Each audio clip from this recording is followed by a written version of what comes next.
The gunshot that killed her father still echoed in Natalie Barrett's ears 3 days later as she stumbled through the California foothills, her threadbare shawl doing nothing against the pre-dawn cold that seeped into her bones. She had run from the mining camp after watching the claim jumpers murder the only family she had left, taking nothing but the clothes on her back and the desperate need to survive. And now, as the September morning of 1872 painted the sky in shades of pearl and ash, she found herself collapsing against a weathered fence post on the outskirts of what she hoped was civilization, her body shaking so violently she could barely draw breath. Zachary Harrison had been riding since midnight, pushing his sorrel mare hard to reach Porterville before the cattle auction began, his boss at the Double H Ranch counting on him to secure a fair price for the herd they had driven down from the northern pastures. The 24-year-old cowboy had earned his reputation as one of the most reliable ranch hands in Tulare County, known for his steady hand with livestock and his quiet determination. But nothing in his 6 years of working cattle had prepared him for the sight that greeted him as the first rays of sunlight broke over the Sierra Nevada foothills. A young woman sat crumpled against his fence line, her dark hair tangled with dust and dried grass, her whole body trembling like a newborn calf in a spring storm. And even from 30 yards away, he could see the exhaustion and terror written across her pale face.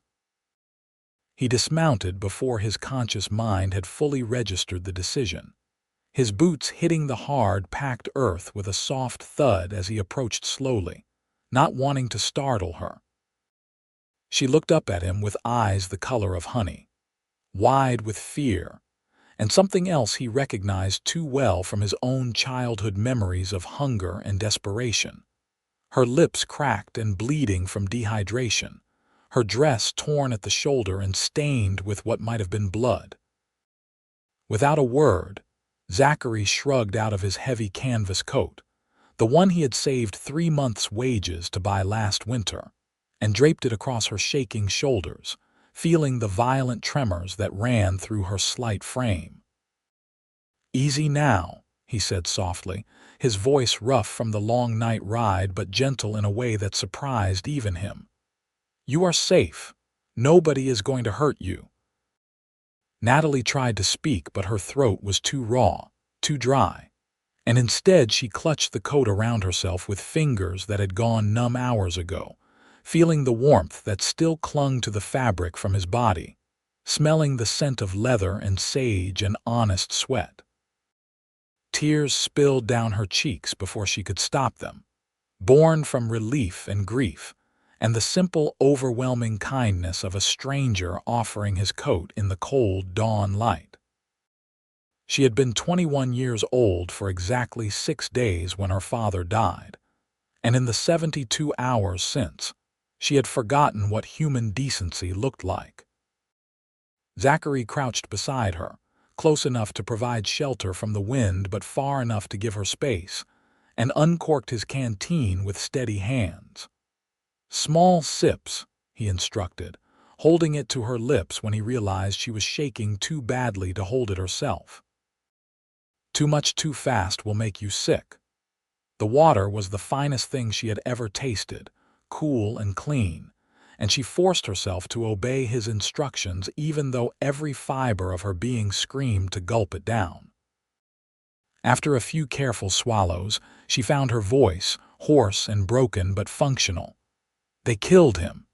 They killed my father for a worthless claim that barely produced enough gold to feed us." His jaw tightened, and she saw something hard flash through his green eyes, a controlled anger that spoke of a man who had seen injustice before and hated it with a quiet intensity. "Who killed him?" "3 men. I do not know their names.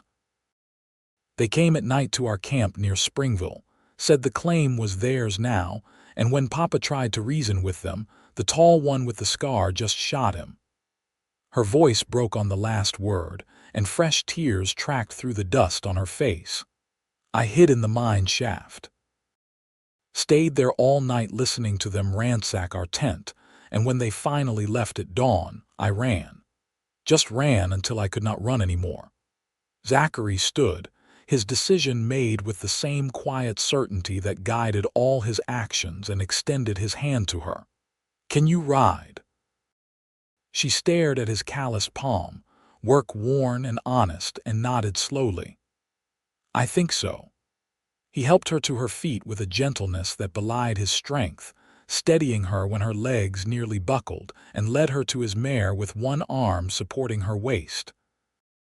The horse, a patient creature named Ruby who had carried him faithfully for 3 years, stood calmly as he lifted Natalie into the saddle, her lightweight no burden at all. He swung up behind her, positioning her so she could lean back against his chest, and wrapped one arm around her waist to keep her secure while the other held the reins. "The auction can wait," he said, more to himself than to her, and turned Ruby toward town, feeling the way Natalie sagged against him as exhaustion finally claimed her fear. She fell asleep within minutes, her body finally allowing itself to rest now that someone else was keeping watch, and Zachary found himself adjusting his grip to hold her more securely, protecting her from the jostling rhythm of the horse's gait as they covered the 3 miles into Porterville proper. The town was just waking when they arrived, shopkeepers sweeping their boardwalks and the smell of fresh bread drifting from the bakery on Main Street. And Zachary guided Ruby directly to Doc Peterson's house on the north edge of town, a small whitewashed building with green shutters and a sign that proclaimed medical services available at all hours. He dismounted carefully, keeping Natalie stable in the saddle, then lifted her down into his arms, coat and all, and carried her up the front steps like she weighed nothing more than a saddle blanket. Doc Peterson answered on the second knock, a gray-haired man in his 50s with kind eyes and the steady hands of someone who had set bones and delivered babies for 3 decades. He took one look at Natalie's condition and ushered them inside without questions, directing Zachary to lay her on the examination table in his office while he lit the lamps to supplement the early morning light.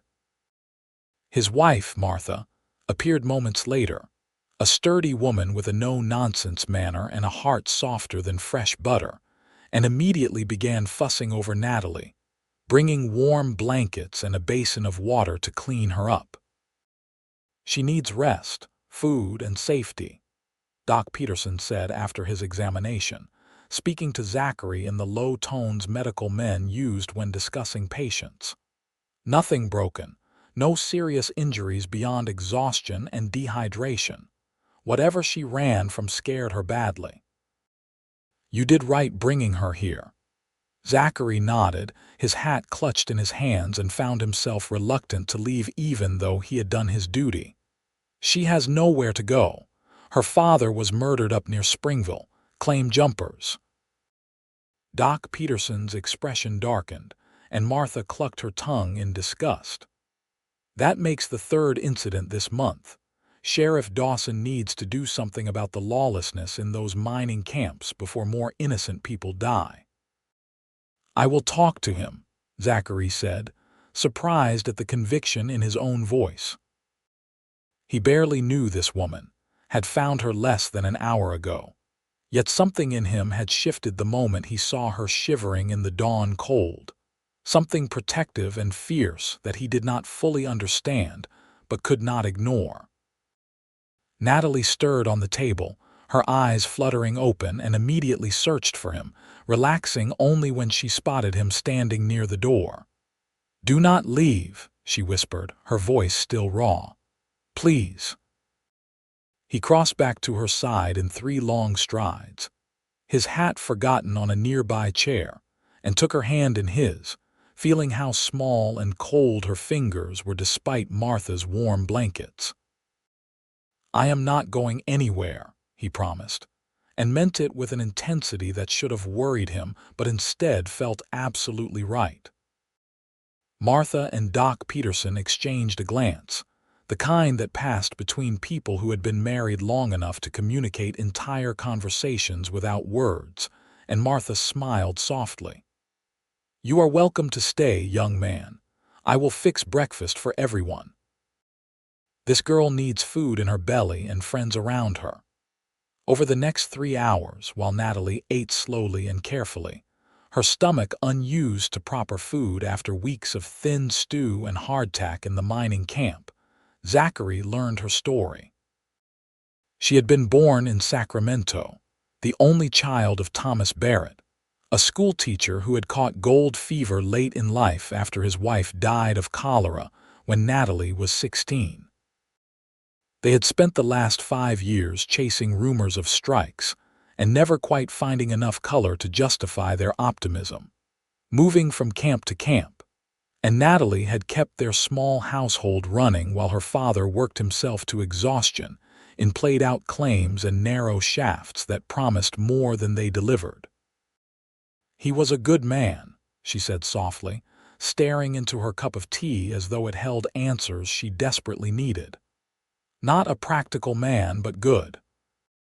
He genuinely believed the next claim would be the one that changed everything, that we would finally have enough money to go back to Sacramento and open a bookstore like Mama always wanted."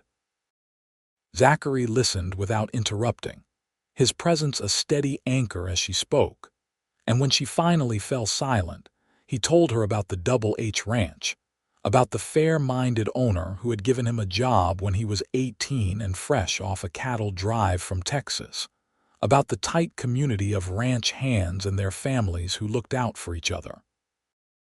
He did not mention his own childhood, the poverty that had driven him west in the first place, the father who drank away every penny and the mother who had died trying to keep her children fed, because this was not about him. But Natalie seemed to sense the understanding beneath his words, the recognition of shared hardship that required no explicit acknowledgement. "What will I do?" she finally asked, the practical question that had been lurking beneath her grief. "I have no family, no money, nothing but a claim that got my father killed and probably is not even legally ours anymore." Martha spoke up before Zachary could respond, her voice brisk but warm. "You will stay with us until you are stronger, and then we will figure out the rest. Porterville is a decent town. We take care of our own, and anyone Zachary Harrison vouches for is worth knowing." Natalie looked at Zachary with surprise, and he felt heat climb up his neck under her scrutiny. "You hardly know me." "I know enough," he said simply, and it was true. He had seen her vulnerability and her strength, her grief and her courage, and in some way he could not articulate. He had recognized something essential in her, a fundamental decency that matched his own understanding of how people should treat each other in a hard world that often forgot kindness. Sheriff Dawson was a stocky man with a salt and pepper beard, and a reputation for fairness, tempered by an understanding that Tulare County was too large and too wild for one lawman to control completely. He listened to Natalie's account with a grim expression, taking notes in a leather-bound journal, and promised to send word to the mining camps about the 3 men she described. But his eyes told Zachary what his words did not, that without names or a body to examine, justice would be hard to come by in the lawless hills where prospectors made their own rules and violence was as common as disappointment. "I am sorry, Miss Barrett," the sheriff said, his voice genuinely regretful. "I will do what I can, but these claim-jumping cases are nearly impossible to prosecute. Too many people willing to look the other way, too few witnesses willing to testify." Natalie nodded, accepting what Zachary could see pained her, and he felt his jaw clench with frustration at the casual injustice of it. The way men like her father could be murdered for a hole in the ground that might contain a few dollars worth of gold dust, and the world just shrugged and moved on. He walked her back to Doc Peterson's house afterward, his hand hovering near the small of her back, protective without being possessive, and found himself wanting to promise her things he had no right to promise, like safety and security, and a future that did not involve running or hiding or being afraid. "You are angry," she observed as they walked, her perception cutting through his silence. "I am," he admitted, seeing no point in denying what his body language had already revealed. "Your father deserved better. You deserve better." She stopped walking, standing in the middle of the dusty street, and looked up at him with those honey-colored eyes that seemed to see straight through his carefully maintained composure. "Why do you care so much? You found me this morning. You do not owe me anything." Zachary struggled for words, unused to examining his own motivations this closely, and finally settled on the truth, plain and simple. "Because leaving you there was not an option. Because seeing someone hurt and doing nothing makes you complicit in their suffering. Because in a world that can be cruel and arbitrary and unfair, the only thing we control is whether we add to the cruelty or stand against it." Something in her expression softened, and she reached out tentatively, her fingers brushing his forearm. "Thank you for everything. For your coat and your kindness, and for seeing me as a person worth helping." He covered her hand with his, feeling the warmth returning to her skin, and allowed himself to acknowledge what had been building in his chest since dawn, a feeling that was more than duty and deeper than simple compassion. "You are worth considerably more than help," he said quietly, and saw understanding bloom in her eyes, fragile and hesitant but real. Martha Peterson insisted Natalie stay with them for at least a week, and Doc Peterson prescribed rest and regular meals. So Zachary returned to the Double H Ranch that afternoon to explain to his boss why he had missed the cattle auction and would need time away from his regular duties. James Harding, the ranch owner, was a pragmatic man in his middle years who had built his operation on hard work and calculated risks. But he was also someone who understood that character mattered more than convenience. And when Zachary explained the situation, he nodded slowly and authorized 3 days' leave with pay. "Bring her out to the ranch when she is ready," Harding said, leaning back in his desk chair. "Martha Harding could always use help in the main house, and we have got that empty foreman's cottage since Bill retired. Not much, but it is clean and sound and better than nothing." Zachary felt something loosen in his chest, a tension he had not fully acknowledged, and nodded his thanks. The ranch community was exactly what Natalie needed, a place where honest work was valued and people looked after each other, and the thought of her being nearby, safe and cared for, settled something fundamental in him that had been restless since he rode away from her that afternoon.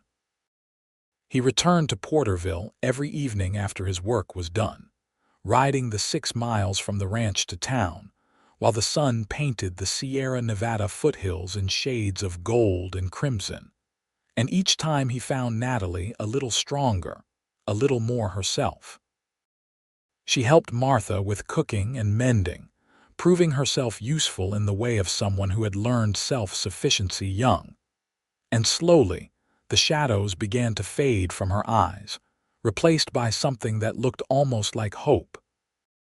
They would sit on Doc Peterson's front porch in the cooling evenings, talking about everything and nothing, and Zachary found himself sharing stories he had never told anyone, about his difficult childhood in Louisiana, about the day he turned 18 and walked away from his father's house with nothing but determination and a vague idea that West meant opportunity, about the loneliness of the trail and the satisfaction of honest work that left him too tired to dwell on the past.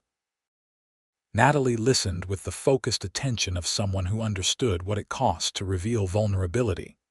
And in turn she told him about her mother, about growing up in a schoolhouse where her father taught Latin and literature to children who often paid in vegetables or firewood, about the way gold fever had changed her father from a gentle academic into an obsessed dreamer who genuinely believed fortune was just one more claim away.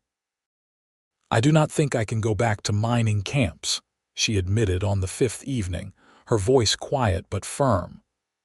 "I know that makes me a coward, but every time I close my eyes, I see those men and I hear the gunshot." Zachary reached over and took her hand, a gesture that had become natural between them, and laced his fingers through hers. "That does not make you a coward. That makes you sane. Some places carry too much pain to revisit." She squeezed his hand, holding on like he was an anchor in uncertain waters, and asked the question he had been waiting for. "What happens when I run out of the Petersons' hospitality? I cannot impose on them forever." "You come to the ranch," he said, as though it was the simplest thing in the world. "Harding offered you work and housing. It is not charity. You would earn your keep. Martha Harding is a fair woman, and the main house always needs help with cooking, cleaning, preserving food for winter. The pay is not much, but it comes with room and board, and you would be safe." Natalie studied him in the fading light, her expression unreadable, and he felt his heart beat harder against his ribs, waiting for her answer. "And you would be there." It was not quite a question, but he answered anyway. "I would be there." "Then I will come," she said simply. And Zachary felt relief, and something warmer flood through him, a fierce joy that had no place in a practical conversation about employment, but existed nonetheless, undeniable and growing stronger every day. Martha Peterson helped Natalie prepare for the move, donating 2 serviceable dresses from her own wardrobe that she altered to fit Natalie's smaller frame. And on a bright morning a week after Zachary had found her shivering at dawn, they loaded her few possessions into his saddlebags and rode out to the Double H Ranch together. The Double H Ranch sprawled across 3,000 acres of prime grazing land, with the main house situated on a rise that offered views of the surrounding hills and the snow-capped peaks of the Sierra Nevada in the distance. Zachary pointed out landmarks as they rode: the creek that never ran dry even in summer, the oak grove where cattle sought shade during the hottest months, the bunkhouse where the unmarried hands lived, and finally the small cottage that would be Natalie's home, a 2-room structure with a stone fireplace and glass windows that caught the morning light. Martha Harding met them at the main house, a tall woman with graying blonde hair and the capable air of someone who managed a large household with efficiency and warmth. She was perhaps 45, with laugh lines around her blue eyes and the kind of practical beauty that came from confidence and contentment. And she welcomed Natalie with genuine warmth, showing her around the kitchen and pantry, explaining the routines of the household, and making it clear that while she expected hard work, she also believed in fair treatment and mutual respect. "You will take your meals with the family," Martha said firmly, brooking no argument. "I do not hold with this notion that hired help should eat separately. We all work together here, and we all sit down together. Sundays are half days unless there is an emergency, and you are welcome to attend church services in town if you are so inclined, or just rest. Your time is your own." Natalie felt tears prick her eyes at the casual kindness, the dignity being offered to her when she had expected at best to be treated as a servant, and she nodded, not trusting her voice. Martha seemed to understand, patting her shoulder with a rough gentleness before sending her off with Zachary to settle into the cottage while she finished preparations for the midday meal. The cottage was simple but clean, with a rope bed covered in quilts, a small table with 2 chairs, a rocking chair near the fireplace, and pegs on the wall for hanging clothes. Someone, Zachary suspected Martha, had left wildflowers in a jar on the table and stocked the fireplace with kindling and split wood small touches that transformed the space from shelter into home. Natalie walked through the 2 rooms slowly, running her fingers along the planed wood walls, testing the rocking chair, standing at the window to look out at the rolling hills. And when she turned back to face him, her eyes were bright with unshed tears. "I have not had a real home since Mama died," she said softly. "We have been living in tents and shanties for 5 years, always temporary, always ready to move to the next claim. I had forgotten what it felt like to have walls and windows and a door that locks." Zachary crossed the small space between them, drawn by the vulnerability in her voice, and cupped her face in his work-roughened hands, tilting her head up so she had to meet his eyes. "This is yours for as long as you want it. Nobody is going to take it away. Nobody is going to hurt you. I give you my word." She leaned into his touch, her hands coming up to rest on his wrists, and whispered, "Why? Why do you care so much about what happens to me?" He had asked himself the same question a dozen times over the past week, searching for logical explanations and finding none that satisfied. And he finally admitted what he had been dancing around since that first morning when he had draped his coat over her shaking shoulders. "Because from the moment I saw you, something in me recognized something in you. Because you are brave and resilient and deserving of every good thing this world can offer. Because when I think about my future, I find myself wanting you in it." Natalie drew in a sharp breath, her eyes searching his face for any hint of insincerity or opportunism, and finding only honest emotion looking back at her. "I have nothing to offer you. No dowry, no family, no prospects. You have yourself," he said simply. "That is more than enough." She rose on her toes, closing the small distance between them, and kissed him with a sweetness that made his chest ache, a gentle press of lips that tasted of hope and new beginnings and the promise of something worth building. He kissed her back carefully, mindful of her vulnerability and his own overwhelming feelings, one hand sliding into her hair while the other wrapped around her waist, anchoring her against him as the kiss deepened into something that spoke of longing and connection, and the beginning of love.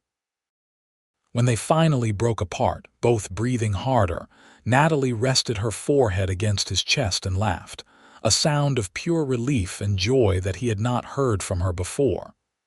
"This is mad. We have known each other a week. Is it mad if it feels right?" he asked, his voice rough with emotion. She pulled back to look at him, her smile radiant despite the tears on her cheeks. "No, I suppose it is not mad at all, just unexpected." He kissed her forehead, breathing in the lavender scent of her hair, and allowed himself to hope for things he had long ago decided were not meant for men like him. Things like partnership and family, and a love that lasted beyond convenience or necessity. Good unexpected or bad unexpected? "Very good unexpected," she assured him, and kissed him again to prove it. The weeks that followed established a rhythm that felt both natural and extraordinary. Natalie proved herself indispensable in the Harding household.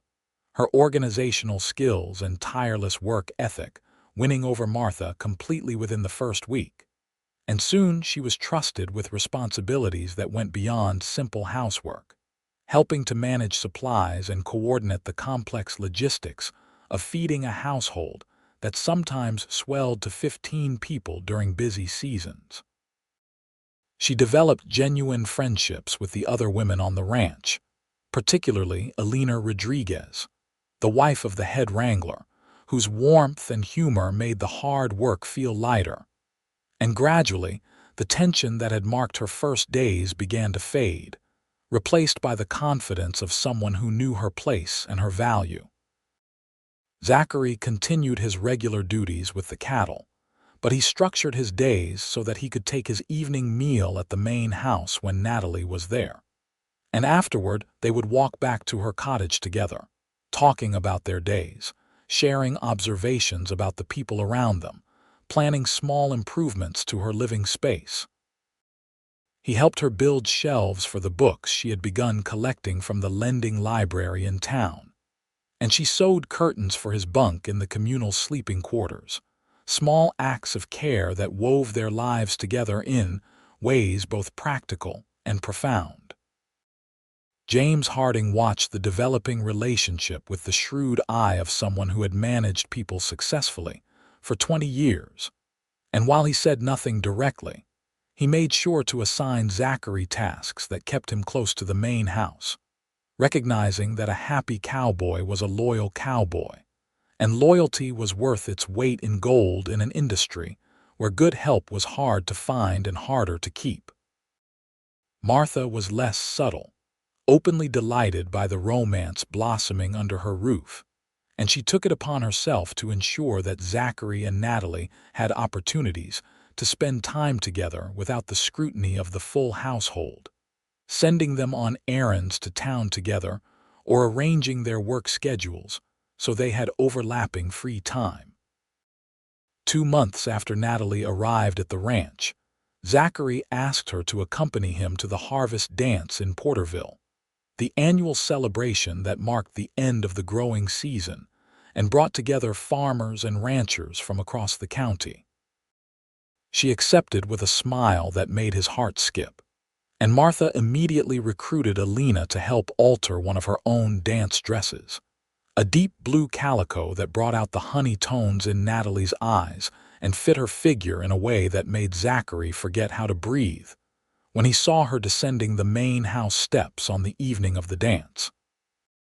The celebration was held in the town's largest barn, cleared of equipment and decorated with paper lanterns and autumn leaves, with a 4-piece band playing lively reels and waltzes while couples spun across the swept floor.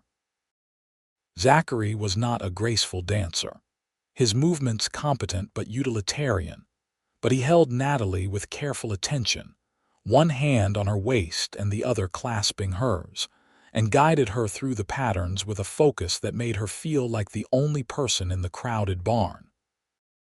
"You are staring at me," she said, laughter in her voice as they turned through a waltz. "I cannot help it," he admitted without embarrassment. "You are beautiful." She blushed, the color rising in her cheeks, and tightened her grip on his shoulder. "You make me feel beautiful. That is different."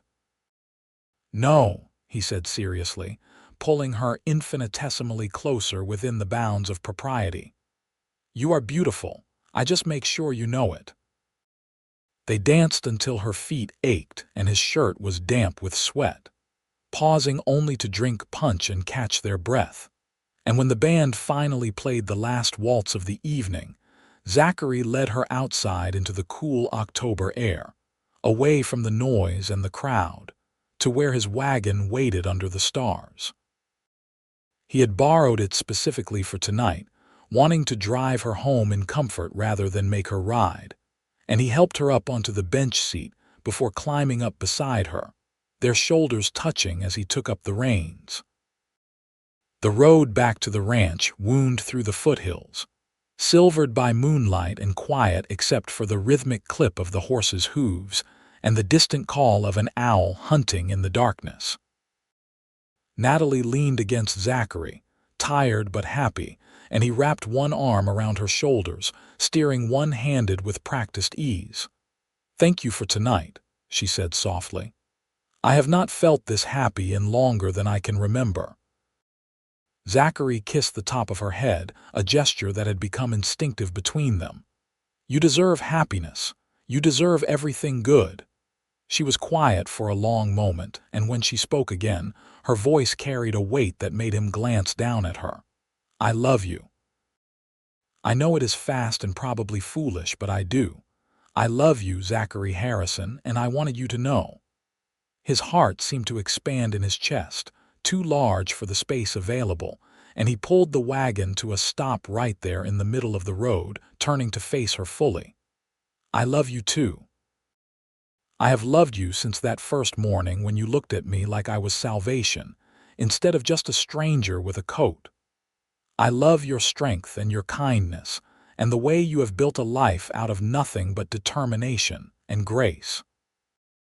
I love you, Natalie Barrett, and I want to spend the rest of my days proving it to you. She kissed him then, deep and thorough, her hands fisting in his shirt to pull him closer, and he responded with all the pent-up longing of 2 months spent courting her with careful respect, his arms banding around her to lift her half into his lap, despite the awkwardness of the wagon seat. They broke apart gasping, foreheads pressed together, and he felt her smile against his lips. We should probably keep moving before someone comes along and gets the wrong idea, she murmured, but made no move to return to her side of the seat. Or the right idea, he countered, but released her reluctantly and picked up the reins again, clicking softly to get the horses moving.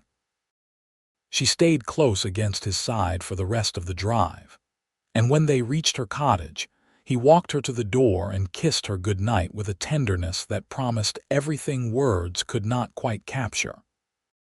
Winter came early to the San Joaquin Valley that year, bringing cold rains that turned the roads to mud and kept everyone closer to home, and Zachary found himself spending more time in Natalie's cottage, ostensibly helping her keep the fireplace stoked and making repairs to the roof where it leaked near the chimney, but really just wanting to be near her, to talk and laugh and steal kisses in the firelight while rain drummed against the windows.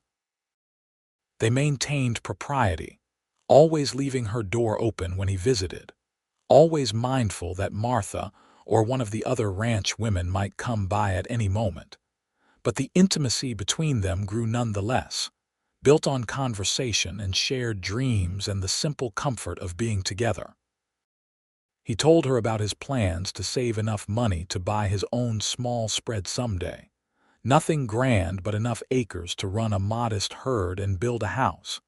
And she listened with the careful attention of someone who understood that dreams were precious things, easily crushed but essential for survival.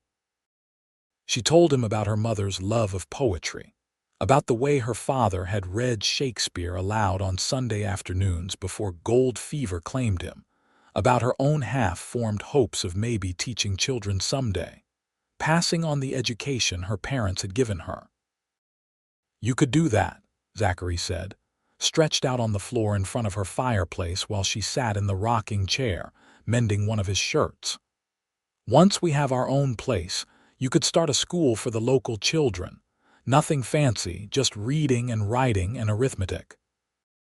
The families out here would pay for that, for someone who could teach their kids properly." Natalie paused mid-stitch, looking down at him with an expression he could not quite read. "Our own place." He sat up, suddenly aware that he had made an assumption and felt heat climb up his neck. "I am sorry. I should not have presumed. I just keep thinking about the future and you are always in it, and sometimes I forget that we have not actually discussed what that means." She set down the mending, her hands folding in her lap, and took a breath. "What does it mean to you?" Zachary got to his feet, suddenly too nervous to sit still, and crossed to her chair, kneeling beside it so they were eye level. "It means I want to marry you. It means I want to build a life with you, a real life with a home and a future and maybe children someday if you want them. It means I cannot imagine waking up without knowing you will be part of my day. It means I love you and I want everyone to know it." Tears spilled down her cheeks, but she was smiling, her hands reaching for him. "Yes, to all of it, yes." He kissed her then, pulling her down out of the chair and into his lap as he sat back on the floor, holding her close while the fire crackled, and the rain continued its steady percussion against the roof. She was laughing and crying simultaneously, peppering his face with kisses between declarations of love, and he felt a joy so complete it bordered on pain, the overwhelming rightness of having found the person meant for him in a world that often seemed designed to keep people apart. "I do not have a ring yet," he admitted when they finally broke apart. "I will need to save for a few months, and I want to do this properly. Ask Harding to stand with me since I have no family. Talk to a preacher about publishing the bands." Natalie cupped his face in her hands, her expression serious despite her smile. "I do not need a ring. I do not need anything fancy. I just need you and your word and the promise that we will face whatever comes together." "You have all of that," he said fiercely. "You have had it since dawn on that September morning when I found you shivering and scared, and you will have it until the day I die." They told Martha and James the next morning over breakfast, and Martha let out a delighted squeal that made half the table jump, immediately launching into plans for a wedding celebration that Natalie gently tried to scale back to something more modest. James shook Zachary's hand with genuine warmth, clapping him on the shoulder and offering to host the ceremony at the ranch if they wished. And the other ranch hands offered congratulations with varying degrees of sincerity, most genuinely happy for the taciturn cowboy who had found unexpected love. Zachary did save for a ring, working extra hours and taking on additional responsibilities to earn bonus pay. And 3 months after his impromptu proposal by the cottage fireplace, he purchased a simple gold band from the jeweler in Porterville, engraved on the inside with their initials and the date he had found her. He presented it to her on a Sunday afternoon in February 1873, the two of them riding out to his favorite spot on the ranch, a high meadow that offered panoramic views of the valley below and the mountains beyond. And she cried happy tears as he slipped it onto her finger, kissing him with a passion that made them both forget the cold wind blowing across the exposed hillside. They married in late March, when the wildflowers began blooming across the foothills, and the weather turned warm enough for an outdoor celebration. The ceremony was simple, held in the ranch's largest barn since no church could accommodate all the people who wanted to attend, with the traveling preacher from the Methodist circuit performing the service and Martha serving as matron of honor. Natalie wore a dress that Martha and Alina had sewn together, white muslin with blue ribbon trim, and carried a bouquet of wild lupines and poppies that Zachary had picked that morning, his hands shaking slightly as he tied them with string. He had never been more nervous in his life than standing at the makeshift altar waiting for her, his new suit feeling too tight across the shoulders, despite fitting perfectly when he tried it on. But when Natalie appeared in the barn doorway, backlit by spring sunshine, his nerves evaporated into simple awe. She was radiant, moving toward him with steady steps and eyes that never left his face, and when she reached him and took his hands, he felt the last piece of his life click into place, the foundational certainty that this was exactly where he was meant to be, with exactly the right person, at exactly the right moment. The vows were traditional, spoken in clear voices that carried through the hushed barn, and when the preacher pronounced them husband and wife, Zachary kissed her with a tenderness that made several of the watching women dab at their eyes with handkerchiefs. The celebration that followed lasted well into the night, with music and dancing and more food than seemed possible. And through it all, Zachary kept Natalie close, his arm around her waist or her hand clasped in his, needing the physical connection to convince himself this was real, that he had actually married the woman he loved, and that their future was beginning right now. James Harding had quietly promoted Zachary to assistant foreman in the weeks leading up to the wedding, a position that came with increased pay and the foreman's cottage, a 3-room structure considerably larger than Natalie's original quarters, with a proper kitchen and a bedroom separated from the living space, and even a small porch that caught the evening breeze. They spent their wedding night there, Martha having recruited half the ranch women to clean and decorate it while the ceremony was taking place, and when Zachary carried Natalie over the threshold, she gasped at the transformation, the simple furniture polished to a shine, the bed piled with new quilts and wildflowers in jars on every surface. He set her down carefully in the middle of the room, suddenly shy despite everything they had shared over the past months, and she turned to face him with understanding in her eyes. "We do not have to rush anything," she said softly, reaching up to loosen his tie. "We have our whole lives." "I want you," he said honestly, his hands settling on her waist. "I have wanted you for months, but I want this to be right for you, to be what you want, not just what I need." She smiled, that radiant expression that never failed to make his heart skip, and began unbuttoning his shirt with steady fingers. "What I want is you, all of you, tonight and every night after." They came together slowly, learning each other with patient hands and whispered endearments, and Zachary poured everything he felt into showing her physically what words could only approximate: the depth of his love and his commitment and his absolute devotion to her happiness. She responded with matching passion, her initial nervousness giving way to trust and pleasure. And when they finally lay tangled together in the aftermath, both breathless and overwhelmed, he held her close and thanked whatever force in the universe had led him down that particular fence line on that particular morning in September. "I love you," she murmured against his chest, her voice drowsy with contentment. "Thank you for finding me. Thank you for saving me." He kissed her hair, tightening his arms around her. "You saved me too. I just did not know I needed saving until I saw you shivering in the dawn." Their first year of marriage was marked by hard work and simple joys, the everyday intimacy of building a life together.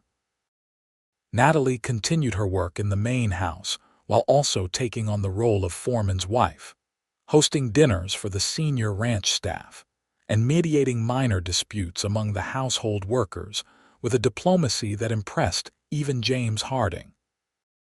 Zachary thrived in his new position, his natural leadership abilities emerging as he coordinated work crews and managed the daily operations of the cattle ranch, earning respect from men twice his age through competence and fairness. They spent their evenings on their cottage porch, watching the sun set over the hills while planning their future, the small ranch Zachary still dreamed of owning, the school Natalie wanted to start, the family they both hoped to raise. Money was tight, as it always was for working people, but they saved diligently, and Zachary continued taking on extra work whenever possible, driven by the vision of eventual independence, of land that would belong to them and nobody else. In December of their first year together, Natalie realized she was pregnant, the morning sickness and fatigue unmistakable once she recognized the signs.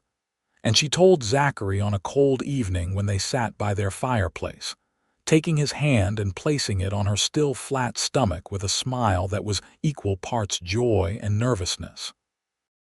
He stared at her for a long moment, processing the information, and then let out a whoop of delight that probably carried to the main house, gathering her into his arms and spinning her around despite her laughing protests about making her dizzy. "We are having a baby," he kept repeating as though saying it aloud would make it more real. "We are going to be parents." Natalie laughed, her hands on his shoulders for balance. "In about 7 months, yes. Are you happy?" "Happy does not even begin to cover it," he said, setting her down carefully as though she were made of spun glass.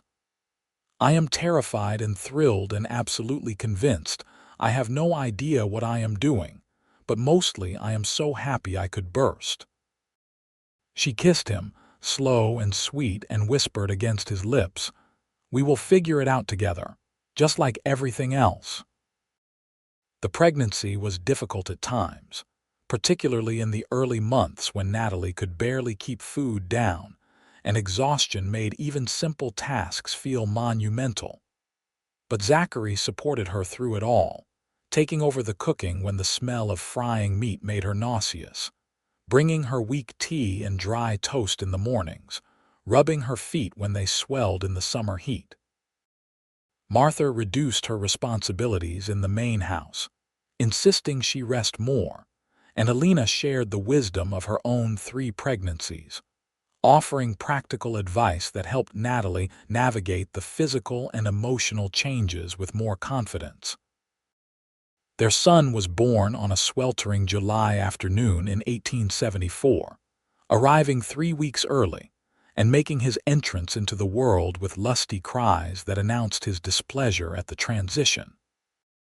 Doc Peterson attended the birth, along with Martha and Alina, and after 6 hours of labor that left Natalie exhausted but triumphant, she held her baby boy against her chest and cried tears of joy and relief. Zachary, who had spent the entire labor pacing in the living room and driving himself half-mad with worry, was finally allowed into the bedroom, and the sight of his wife holding their child stopped him in the doorway, overwhelmed by the enormity of what they had created together. "Come meet your son," Natalie said softly, her voice hoarse but glowing with happiness, and he crossed to the bed on unsteady legs, sitting carefully on the edge and staring down at the tiny face peeking out from the blanket.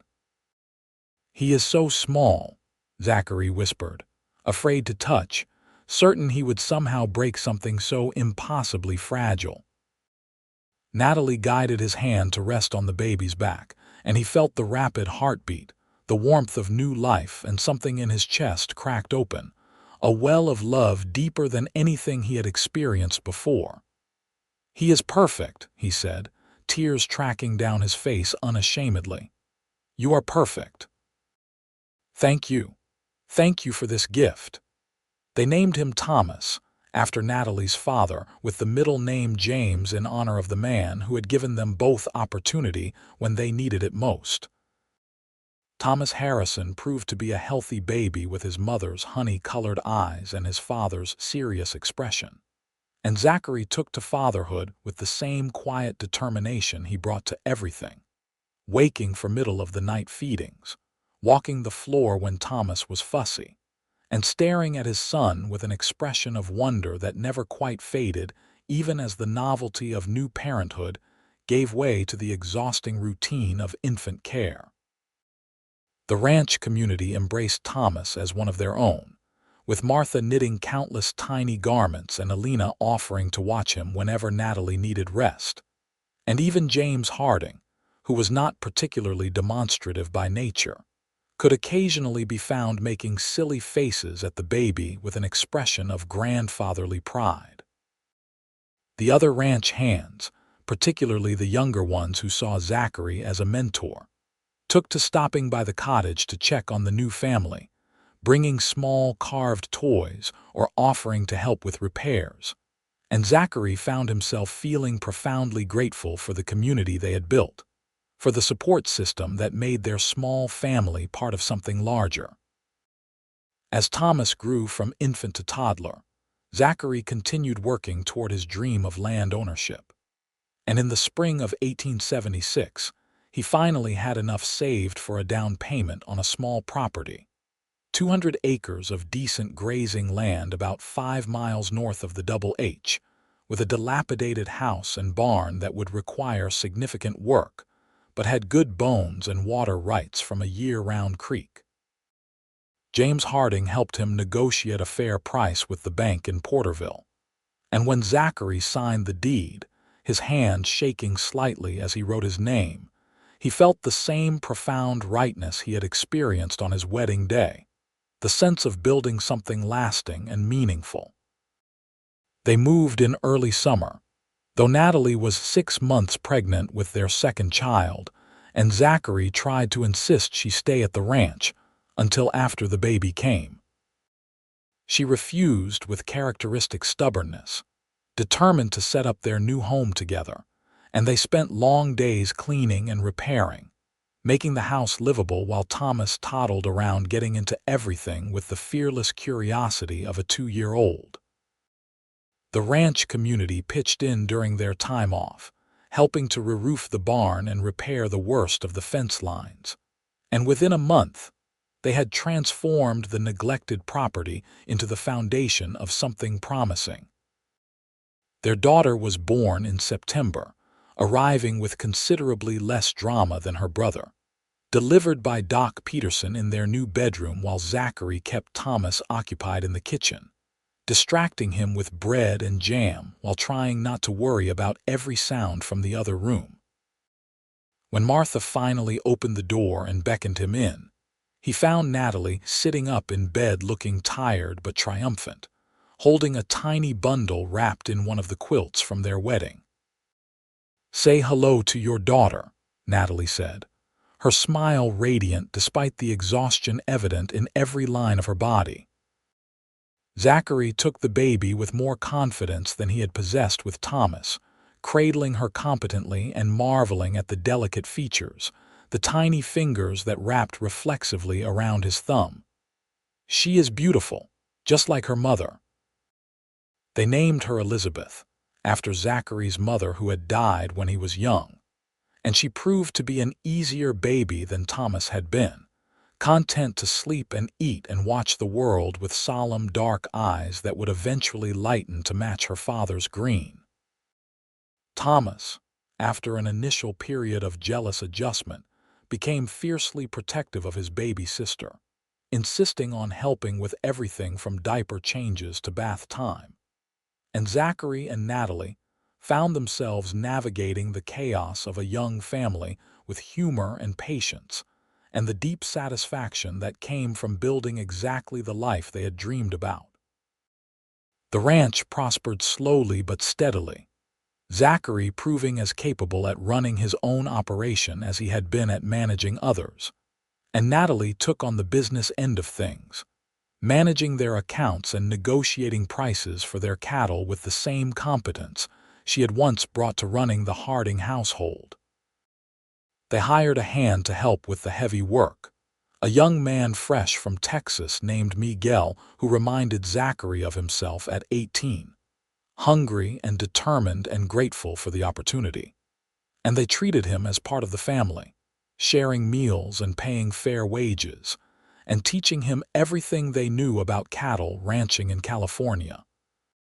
In 1878, when Thomas was 4 and Elizabeth 2, Natalie finally started the school she had dreamed about, transforming one room of their house into a classroom and spreading word through the surrounding ranches and farms that she would teach reading, writing, and basic mathematics to any child whose parents wanted to send them. She charged only what families could afford, sometimes accepting payment in goods rather than cash, and within a month, she had 8 regular students ranging in age from 5 to 13, eager children who walked or rode to the Harrison Ranch 3 mornings a week for lessons that Natalie conducted with the same patient attention her father had once shown his students. Zachary would watch her sometimes through the window, seeing her animated face as she explained long division or parsed a sentence, surrounded by children who hung on her every word. And he felt his heart swell with pride and love for this woman who had entered his life shivering and traumatized, and had grown into a force of quiet determination and grace.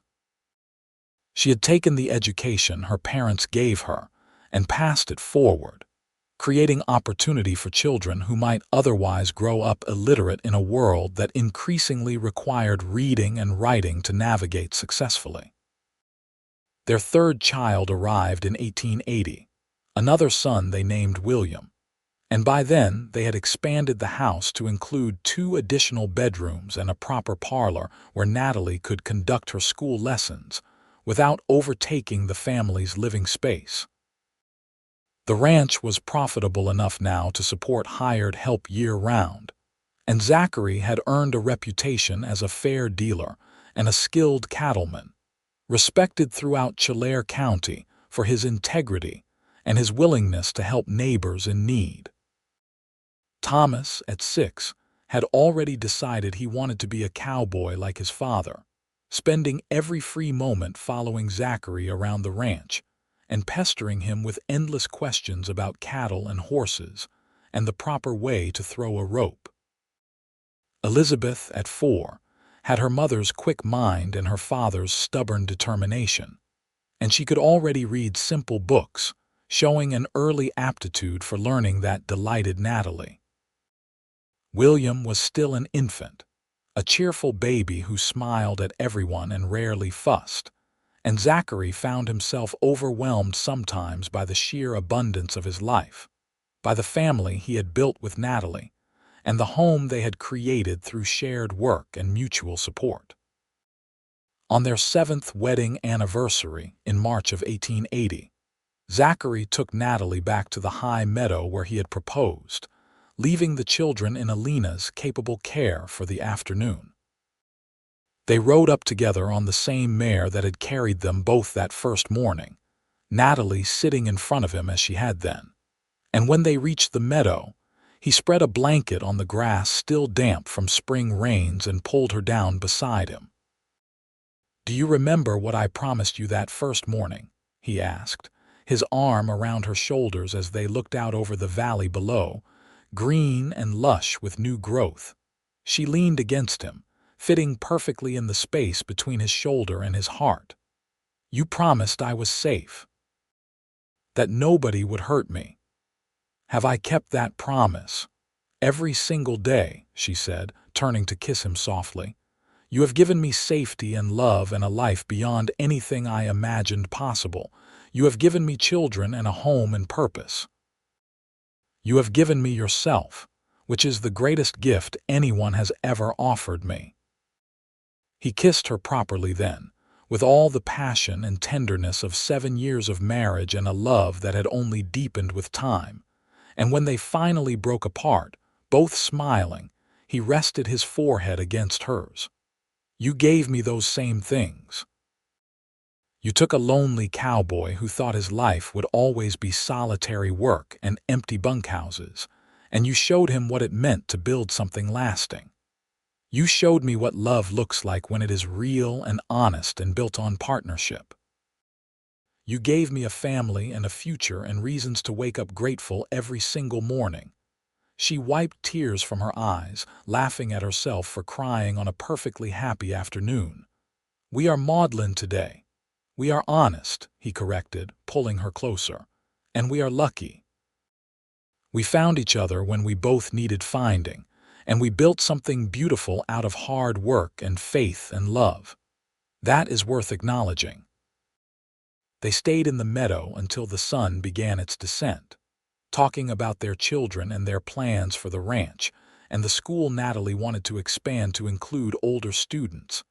And when they finally rode back home, both content and peaceful, they found their children playing in the yard under Alina's watchful eye, and Thomas ran to greet them with Elizabeth close behind, both talking over each other about their afternoon adventures.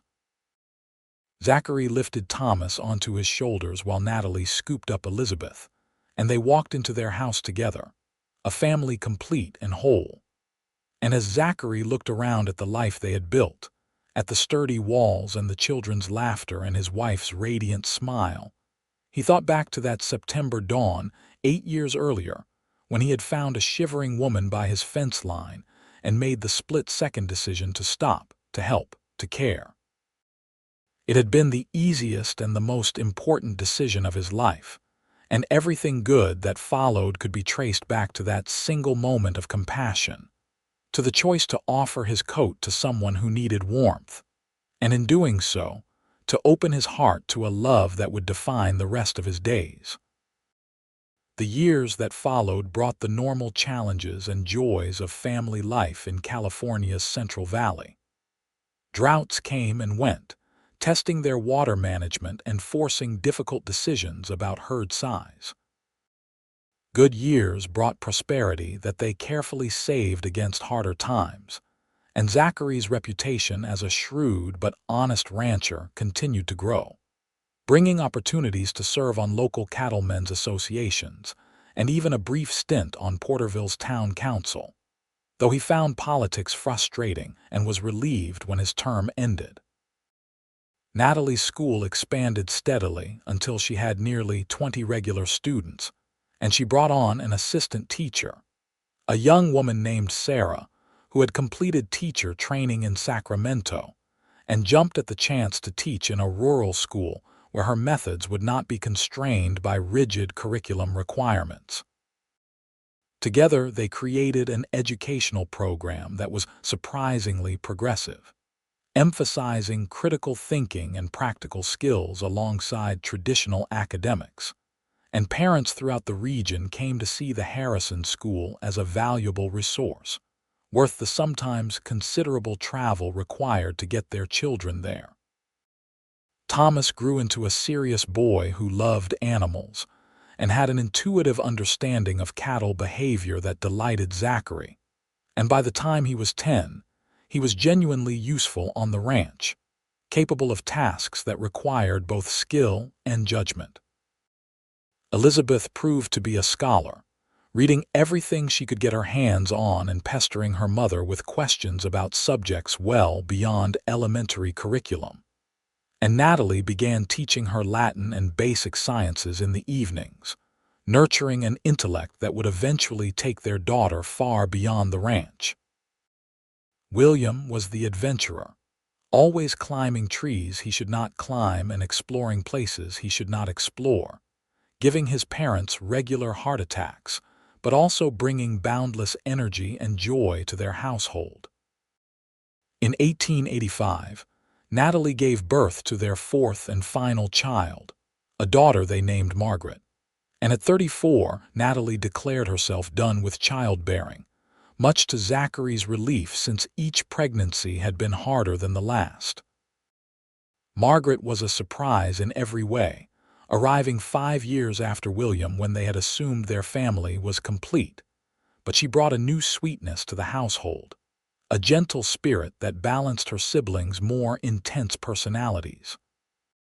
By 1890, when Thomas was 16 and already working full-time on the ranch while taking business classes through correspondence, Zachary and Natalie found themselves in a position they had never anticipated, genuinely prosperous with a paid-off mortgage, money in the bank, and a ranch operation that supported their family comfortably, while also providing employment for 3 full-time hands and seasonal workers during Roundup.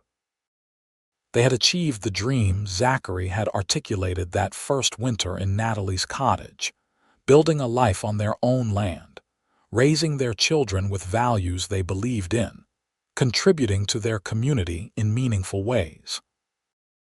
Natalie still taught, though she had gradually transitioned more responsibility to Sarah and a second assistant, focusing her own energy on older students and special projects, and her school had gained regional recognition for its success in preparing rural students for further education or skilled trades.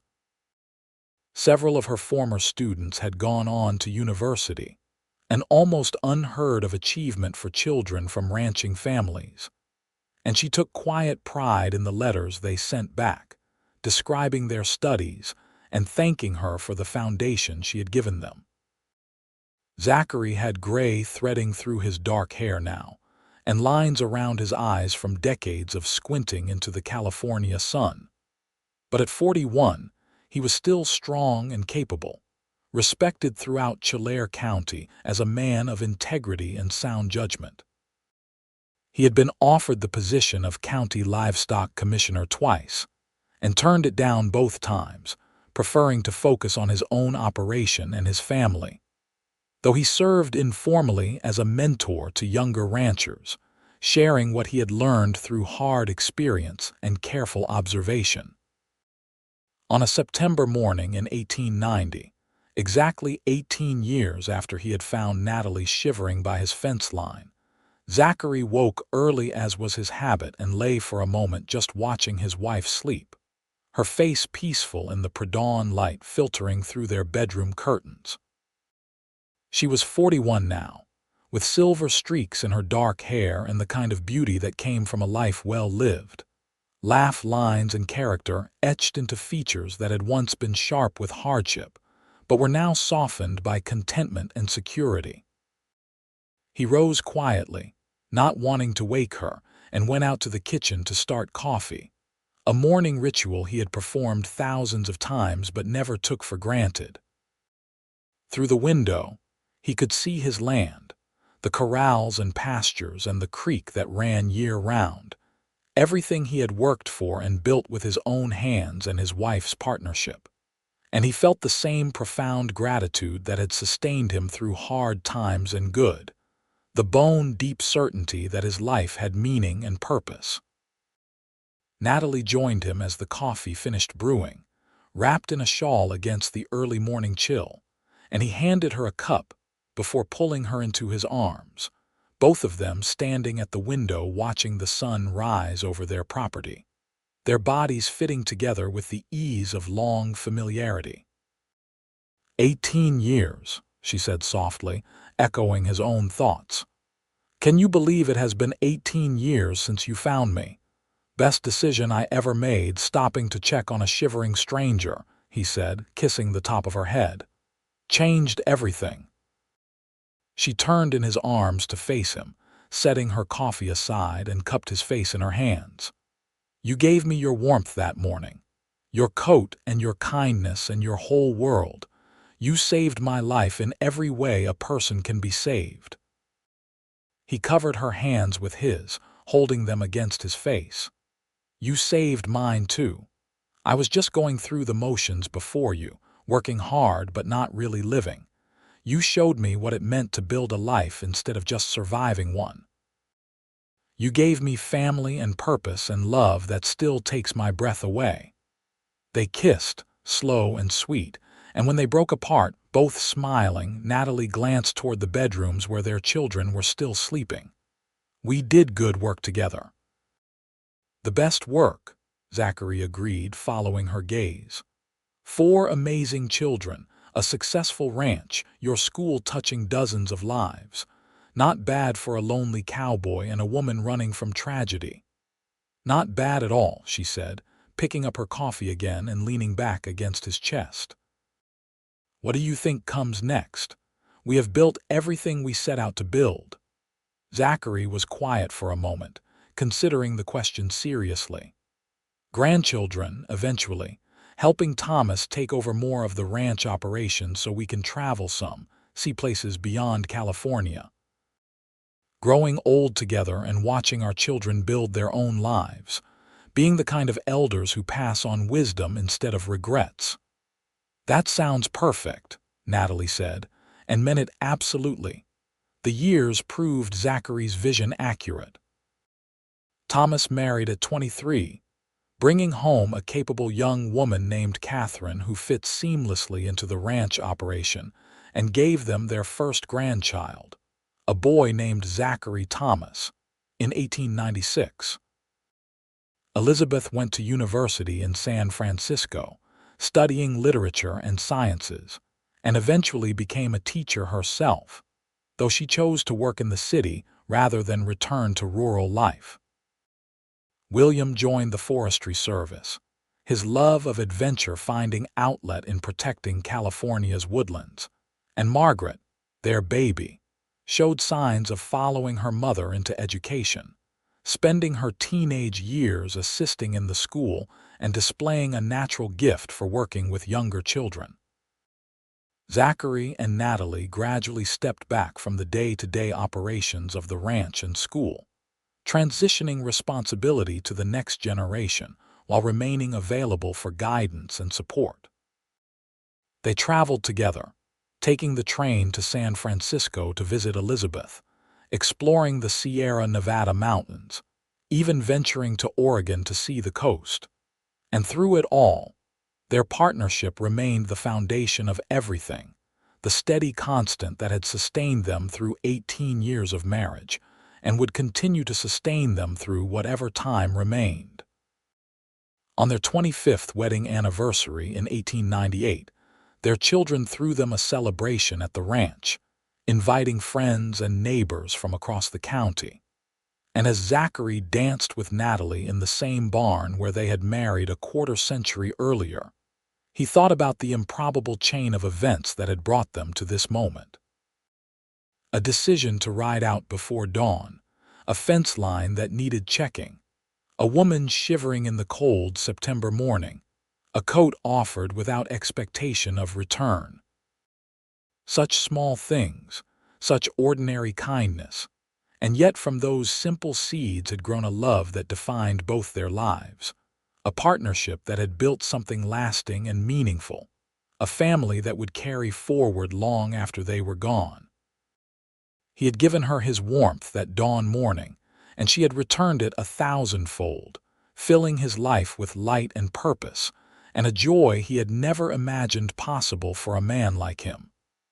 "I love you," he whispered against her hair as they turned slowly to music played by neighbors and friends. "Then, now, and always." "And I love you," she whispered back, her arms tightening around his neck. "My cowboy who stopped to help a stranger and gave her his whole world."